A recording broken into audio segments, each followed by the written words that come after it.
Have you ever found yourself surrounded by memories that both comfort and suffocate you? What would you do if the shadows of your past crept into your present, refusing to let go? Have you ever felt like the world moved on, leaving you behind with nothing but echoes of what once was? Sitting in this dimly lit room, I am Elara. To the world, I'm just an unassuming librarian in this small town, known for being quiet and perhaps a bit mysterious. But there's so much more beneath the surface, things I've never dared to share. My past is a constant companion I can't escape, a series of haunting memories that cling to every moment. Before it all changed, life seemed as predictable as the turning of a page. I was the promising student with dreams of writing stories that would echo through time. My parents, the unwavering pillars of support. In a matter of seconds, that world was shattered. A tragic car accident claimed them, leaving me with the unbearable weight of their absence. Alone in the aftermath, I was engulfed by a grief that consumed every part of me. Offers of support from relatives sounded like hollow promises, and I found myself marooned in a sea of isolation, betrayed by a universe that seemed to revel in my pain. My surroundings grew unfamiliar, everything tinged with a sense of abandonment. It was then that I began to retreat inward, building walls so high that even I couldn't see over them. Within these self-imposed confines, the echoes of silence grew louder, a reminder of the life and love I lost so suddenly. This is where I invite you in to glimpse the world behind the veil, a world where pain is hidden beneath the surface, yet ever present in the eyes that have seen too much. My story is not unique, but it is raw and real in a way that only those who have lived through their own unseen storms can truly understand. The day my world shattered started like any other, filled with the mundane predictability of routine. I was 18, teetering on the edge of possibilities, my life an unwritten story just waiting for its ink. My parents, my anchors, were my biggest cheerleaders, always nudging me toward my dreams of becoming a writer. But all it took was one moment, an unfathomable twist of fate, to tear it all apart. It happened on a rain-slicked road, sky weeping as if in premonition. The sudden clash of metal, the sickening jolt, the shattering of glass. It all felt surreal, as if the universe itself had taken a breath and let it out in a scream. In a chaotic blur of lights and noise, I was thrust into a void, an endless silence where dreams suffocated and hope gasped for air. The world around me crumbled into a haunting stillness. My parents' absence, a raw, jagged wound carved deep into my soul. In the aftermath, I roamed through life like a ghost, haunted by the echoes of that day. Waves of grief crashed over me, pulling me under, and I found myself adrift, unable to anchor to anything solid. Relatives offered words that hung empty in the air, and their gestures of support felt like shadows, intangible and cold. The world moved on at a bewildering pace, leaving me behind in a desolate landscape of my own making. Isolation became my refuge, a cocoon where silence reigned. I let the walls close in, my sanctuary turning into a prison of memories. Every corner whispered their names, every photograph a reminder of what was lost. I tried to rebuild, to forge a new path in a new town, but the past clung to me like an unshakable shadow. Books were my only solace, yet each story was a reminder of the narrative I could no longer write with my family. I carried the guilt of survival like an iron weight. Each day, a battle against the internal storm that raged on. Every night, the nightmares came, relentless and unforgiving, replaying those moments until they were etched through my very core. In this land of silence and solitude, I wondered if I could ever find my way back to the light, or if I was destined to remain in the hollow echoes of my own making. Sitting in this dimly lit room, I am surrounded by memories that cling to the walls like shadows, silent yet screaming through every crevice. They press against me, stifling, yet weirdly familiar, a sick comfort I can't seem to shed. Since the accident, the world drifts in a haze, the colors bleached away, leaving only the gray fog of my mind. Each morning, I pull myself from a dreamscape populated by my parents' faces, smiles frozen in eternity, interrupted by screeching tires and shattering glass. Their voices echo, hauntingly melodic, but when I reach out, they dissolve into nothingness. This is my prison, constructed from fragments of a past I can't change, but can't forget. Books were my refuge once, a sanctuary of characters and worlds far better than my own. Now, their words blur into reminders of paths not taken, possibilities extinguished. I live among these stories at the library, my solace turning traitor, weaving their plots into the fabric of my guilt. Every page whispers what could have been had I not survived. Oliver, gentle and kind, tries to break through the walls I've erected. His presence is a constant reminder that connection exists, that maybe I am not as alone as I feel. Yet every soft smile and warm gesture is met with my suspicion, my fear that letting someone in would mean accepting vulnerability, a prospect more terrifying than the solitude I've known. The nightmares are relentless, their grip tightening around my sanity.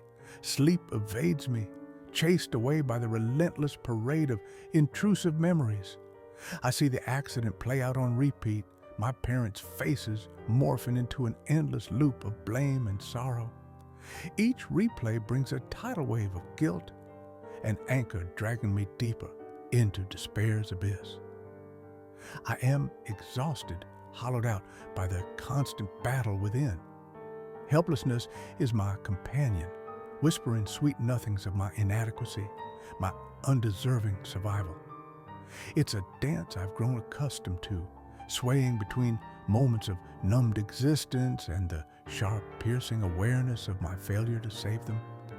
Every step forward feels like a betrayal to their memory. But amidst the chaos, there exists a flicker of something, a hope perhaps, that one day I'll find the strength to break free from this self-imposed exile. Until then, I linger here in this space between who I was and who I may become, trapped within the echoes of silence. The shadows stretched long and silent as I found the letter, a faint whisper of a past I had tried so hard to forget. My mother's words, penned with tenderness and dreams for a future I could no longer see, tore through the fragile seams of my existence. As I read, the ink seemed to bleed, each line unraveling the careful numbness I had cloaked myself in. The room spun a carousel of memories and regrets, each turn a reminder of the absence that defined me. In this moment, I came undone, the walls of my solitude quivering under the weight of my uncried tears. Stumbling through the chaos within, I found myself adrift in a sea of panic, currents of despair dragging me deeper into the void. I lashed out, a wounded animal in pain, pushing Oliver away, a cruel act of desperation disguised as self-preservation. In isolating him, I further entrenched myself in a prison of my own making, the echoes of my actions reverberating through the hollow chambers of my heart. Each breath felt like an act of defiance against the crushing emptiness, each heartbeat a mockery of survival. Yet, amidst the rubble of my unraveling, a question lingered, insistent in its quiet defiance. Could there be meaning in this suffering? I grappled with the notion, my soul a battlefield of fear and tenuous hope. The panic attacks became wild, untamed storms within me, battering the fragile vestiges of my sanity. In the eye of this tempest, I questioned my right to happiness. The answer, elusive as the wind.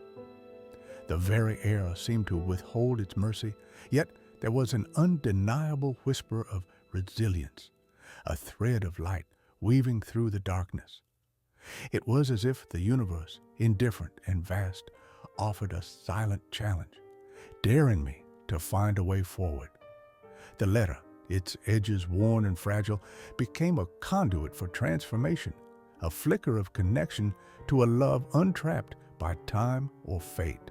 In the quiet aftermath of my outburst, I sat with my sorrow, cradling it close, acknowledging its place in my story.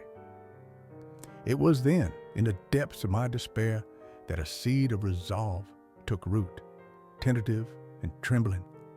As the sun set, painting the world in hues of crimson and gold, I felt a shift, a subtle realignment of my fractured spirit. Perhaps, in the debris of my pain, lay the beginnings of a fragile yet enduring hope.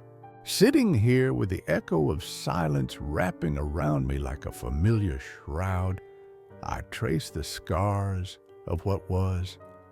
The accident site, a monument to my shattered past, stands still in my mind, a ghost town of memories and lingering what-ifs. Return to the scene wasn't just a physical journey, but a descent into the depths of my pain, a confrontation with my own self-imposed exile. In those moments, I felt the cold embrace of my grief, its fingers tightly woven into the fabric of who I've become. The guilt is a constant companion, a specter whispering through the corridors of my heart. Yet, in this quiet, something stirs. How do I live with this storm inside me? I don't seek to banish it. Instead, I try to coexist with the chaos. I think about Oliver's gift, a gentle nudge toward healing. His kindness is a small seed planted in the barren soil of my solitude.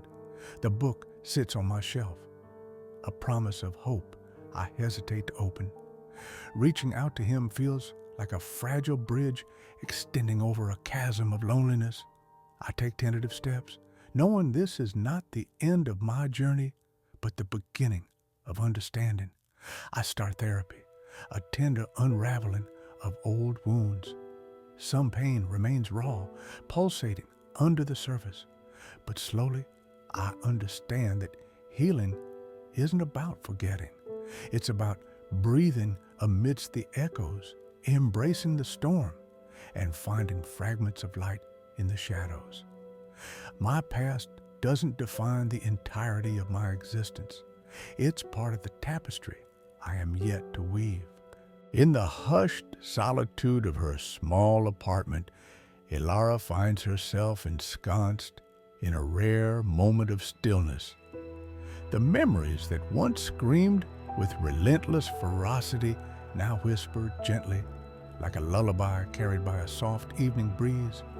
She closes her eyes, letting the ambience of the dimly lit room envelop her in its fragile embrace.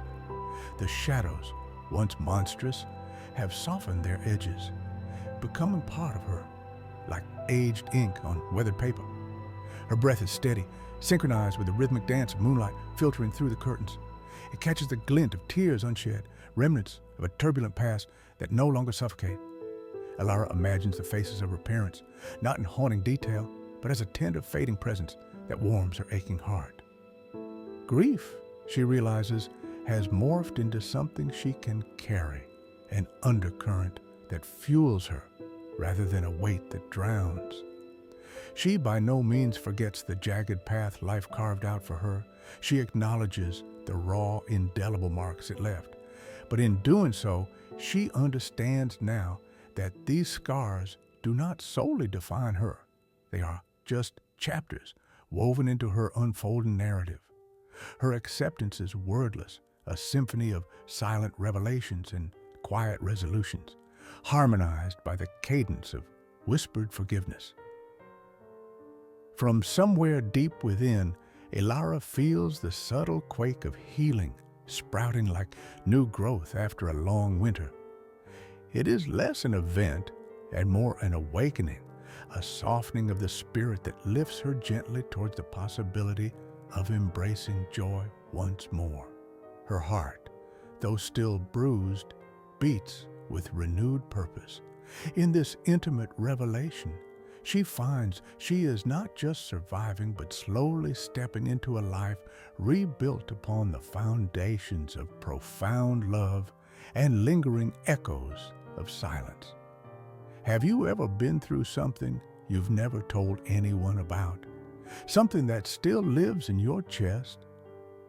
If you feel like sharing it, we're here. Drop your story in the comments, even just a part of it. Every week, we turn one of your stories into a cinematic video just like this one. This is a safe space. Your voice matters. You're not alone.